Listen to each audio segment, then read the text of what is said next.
Hi കൂട്ടുകാരെ, മിനീസ് കിച്ചണിലേക്ക് എല്ലാവർക്കും സ്വാഗതം. ഇന്ന് നല്ല വെണ്ടക്കായും കൊണ്ടുള്ള നല്ലൊരു റെസിപ്പിയാണ്, കറിയുടെ റെസിപ്പിയാണ്. വീഡിയോയിലേക്ക് പോകുന്നതിന് മുമ്പ് വീഡിയോ കണ്ട് ഇഷ്ടപ്പെടുവാണെങ്കിൽ ലൈക്ക് ചെയ്ത് ഷെയർ ചെയ്ത് കമൻറ്റ് ചെയ്ത് സബ്സ്ക്രൈബ് മറക്കല്ലേ. വീഡിയോയിലേക്ക് പോകാം.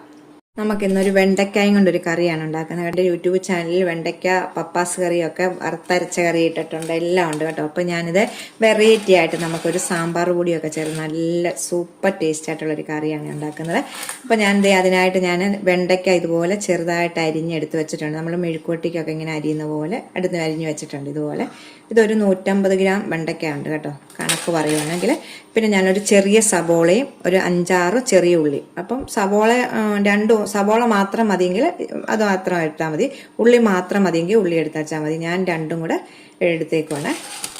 പിന്നെ ഒരു 5-6 വെളുത്തുള്ളി ചെറുതായിട്ട് അരിഞ്ഞ് വെച്ചിട്ടുണ്ട്. അപ്പോൾ ഇത്രയേ ഉള്ളൂ. നമുക്ക് ആദ്യമേ ഈ വെണ്ടയ്ക്ക ഒന്ന് വഴത്തിയെടുക്കണം. ഈ പാൻ വെച്ചിട്ടുണ്ട്, അതിലേക്ക് വെളിച്ചെണ്ണ ഒഴിച്ചിട്ട് നമുക്കൊന്ന് ഇതൊന്ന് വഴത്തിയെടുക്കാം.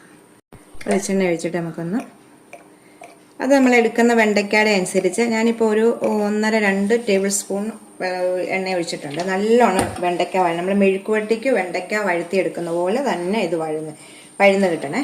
അപ്പം നമുക്ക് എണ്ണ ചൂടാകുമ്പോൾ അതിലേക്ക് വെണ്ടയ്ക്ക ഇടാം.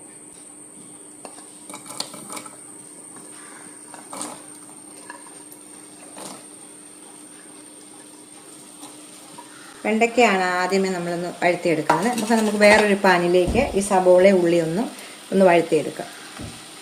ഈ കുറച്ച് വെച്ചത് നല്ലോണം ഒന്ന് മുരിയുന്നിട വരെ നമ്മൾ മെഴുക്കുവട്ടിക്ക് നമ്മൾ എങ്ങനെയാണ് മുരിച്ചെടുക്കുന്നത് അതുപോലെ വഴന്നെടുക്കുന്നത്, കരിയാതെ വഴത്തിയെടുക്കണം. ഇപ്പോൾ ഇത് നല്ലോണം വഴന്നിട്ടുണ്ട്. ഇതുപോലെ വഴത്തിയെടുക്കണം, കണ്ടോ? ഇതുപോലെ വഴത്തിയെടുക്കും. ഞാൻ വേറെ പാനിനകത്തല്ല വെക്കുന്നത്, സബോള ഇതിനകത്ത് തന്നെയാണ് വഴറ്റുന്നത്. അപ്പോൾ ഞാൻ വെണ്ടയ്ക്ക അത് ഇതുപോലെ വഴത്തിയെടുത്തിട്ടുണ്ട്. ഓക്കെ, ഇതുപോലെ വെണ്ടയ്ക്ക വഴത്തിയെടുത്തിട്ടുണ്ട്. സബോള ഇതിലേക്ക് ഇടാം. സബോളയും വെളുത്തുള്ളിയും കൂടി ഇട്ട് നല്ലോണം വഴറ്റിയെടുക്കാം. സ്വല്പം ഉപ്പൂടെ ഇതിലേക്ക് ഇടാതെ പെട്ടെന്ന് വഴന്ന് കിട്ടും.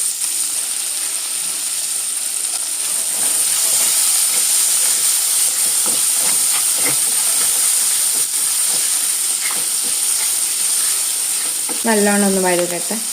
അപ്പം എന്തേണ്ടേ, ഇതിലേക്ക് ഇച്ചിരി കരിയാപ്പില ഇട്ടേക്കുവാണ്. കരിയാപ്പിലയും കൂടി ഇടുക.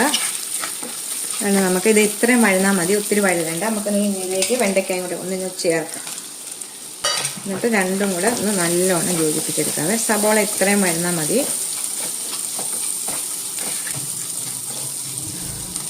പിന്നെ നമുക്കിതിലേക്ക് ഒരു 2 നുള്ളു മഞ്ഞപ്പൊടി ഇടാവേ. സമയം നമ്മളിത് ചെറിയൊരു കഷ്ണം പുളി എടുത്തിട്ട് ഇച്ചിരി വെള്ളത്തിനകത്തിട്ട് ഞെരടി ഒന്ന് വെക്കണേ. പുളിവെള്ളം വേണം ഇതിലേക്ക്. നമുക്ക് 2 പിഞ്ച് മഞ്ഞപ്പൊടി ഇടാവേ. മഞ്ഞപ്പൊടി ഇട്ടിട്ടുണ്ട്. മഞ്ഞപ്പൊടി ഇട്ടിട്ട് നമുക്കൊന്ന് ഇളക്കാം. ഇതിലേക്ക് ഒരു 3/4 ടീസ്പൂൺ സാമ്പാർ പൊടിയാണ് ഇടുന്നത്. ടീസ്പൂൺ അല്ല, ടേബിൾ സ്പൂണ് സാമ്പാർ പൊടി ഇടും. 3/4 ടേബിൾ സ്പൂൺ. നമുക്കൊന്ന് ഇളക്കാം. കരിഞ്ഞു പോകാതെ തീരെ കുറച്ച് വെക്കണം കേട്ടോ.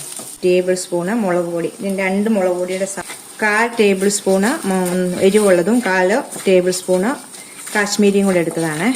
ഇതിലേക്ക് 1/2 ടേബിൾ സ്പൂണ് മല്ലിപ്പൊടി, ഒരു 1/4 ടീസ്പൂണ് ജീരകപ്പൊടി. ടീസ്പൂണാണിത്. ജീരകം നമ്മൾ വറുത്ത് പൊടിച്ച ജീരകപ്പൊടി. ഉലുവ പൊടിച്ചത്, വറുത്ത് പൊടിച്ചത് ഒരു 1/4 ടീസ്പൂൺ. ഇത്രയും ഇട്ടിട്ട് നമുക്ക് നല്ലോണം ഒന്ന് ഇളക്കാവേ. നമ്മുടെ ഈ ജീരകത്തിന്റെ പൊടിയും സാമ്പാർ പൊടിയും ഒക്കെ ഇടുമ്പോൾ നല്ലൊരു മണവും ടേസ്റ്റുമാണ് ഈ കറിക്ക് കേട്ടോ. ഇത് വെറൈറ്റി ആയിട്ടുള്ളൊരു വെണ്ടയ്ക്ക കറിയാണ് കേട്ടോ. എല്ലാവരും ഒന്ന് ട്രൈ നോക്കണം. നമുക്കിതിലേക്ക് പുളിവെള്ളമാണ്. ഈ മസാലയൊക്കെ നല്ലോണം മൂത്ത് കഴിയുമ്പോൾ അതിലേക്ക് പുളിവെള്ളം പിഴിഞ്ഞത് നമുക്ക് ഒഴിക്കാം.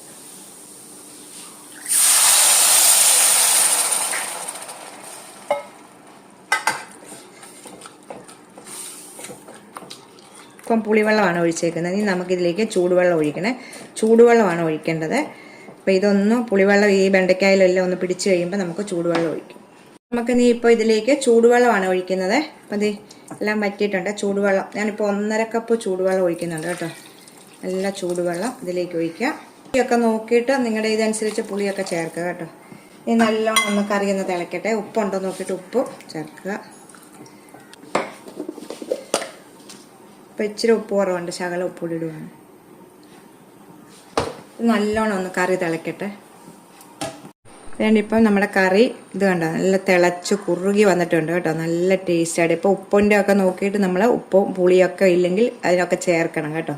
അപ്പം നമുക്ക് ഇതൊരു പാത്രത്തിലേക്ക് നല്ല കുറുകിയായിട്ടിരിക്കുവാണ്. നല്ല കറിയാണിത്. ചോറിൻ്റെ കൂടെ ഒക്കെ കഴിക്കാൻ നല്ല ടേസ്റ്റായിട്ടൊരു വെറൈറ്റി വെണ്ടയ്ക്ക കറിയാണിത് കേട്ടോ. അപ്പോൾ നമുക്ക് വാങ്ങി വെച്ചിട്ട് ഇതിനകത്തൊന്ന് കടുകും മുളകും ഒക്കെ ഒന്ന് വറുത്തിടാവേ. നമുക്ക് ശകലം മല്ലിയിലയും കൂടി ഇടാം. മല്ലിയില ഇഷ്ടമുള്ളവർ ഇടണം ഇതിനകത്ത് കേട്ടോ. നല്ല മല്ലിയില ഇടുമ്പോഴാണ് ഒന്നുകൂടെ ഒന്ന് ടേസ്റ്റ്, നല്ല ടേസ്റ്റ് കേട്ടോ. നമുക്കത് കണ്ടോ അപ്പം നല്ലോണം കുറുകി വന്നിട്ടുണ്ട്. ചെറിയ തീയെ കിടന്ന മസാലയെല്ലാം ഇതൊക്കെ പിടിച്ചിട്ടുണ്ട്. അപ്പോൾ ഇരിക്കും തോറും ഇന്നുകൂടെ ഒന്ന് കുറുവേ. ഇതിലേക്കൊന്ന് സ്വല്പം എണ്ണ ഒഴിച്ചിട്ട് കടുകും മുളകും കൂടെ വറുത്തിടാം ഇതിലേക്ക്. ഇവിടെ കടുകും മുളകും മാത്രം മതി കേട്ടോ, ഉള്ളിയൊന്നും വേണ്ട. ഇച്ചിരി കടുകും ഉള്ളിയും മുളകും കൂടെ വറുത്തിട്ട് ഇതിൻ്റെ മേലിടും കേട്ടോ. അപ്പം നല്ല ടേസ്റ്റായിട്ടുള്ളൊരു കറിയാണ് കണ്ടത്. എനിക്കിപ്പോൾ വെണ്ടയ്ക്കായുടെ അളവൊക്കെ കൂട്ടാം കേട്ടോ. അപ്പോൾ ഞാനിത് 150 ഗ്രാം വെണ്ടയ്ക്കായും കൊണ്ടാണ് ചേർത്ത് ഉണ്ടാക്കിയിരിക്കുന്നത്. നല്ല ടേസ്റ്റായിട്ടുള്ളൊരു കറിയുടെ റെസിപ്പിയാണ്. അപ്പോൾ എല്ലാവരും ഒന്ന് ട്രൈ ചെയ്ത് നോക്കണം കേട്ടോ. അത് നമുക്കിത് ചപ്പാത്തിക്കും ഒക്കെ കഴിക്കാം കേട്ടോ. നല്ല ടേസ്റ്റാണിത്. സാമ്പാർ പൊടിയും ജീരകപ്പൊടിയും ഒക്കെ ഇട്ട് ഉണ്ടാക്കുന്നതുകൊണ്ട് അപ്പോൾ എല്ലാവരും ഒന്ന് ട്രൈ ചെയ്ത് നോക്കണം. അടുത്തൊരു വീഡിയോ കാണാം. ടാറ്റാ.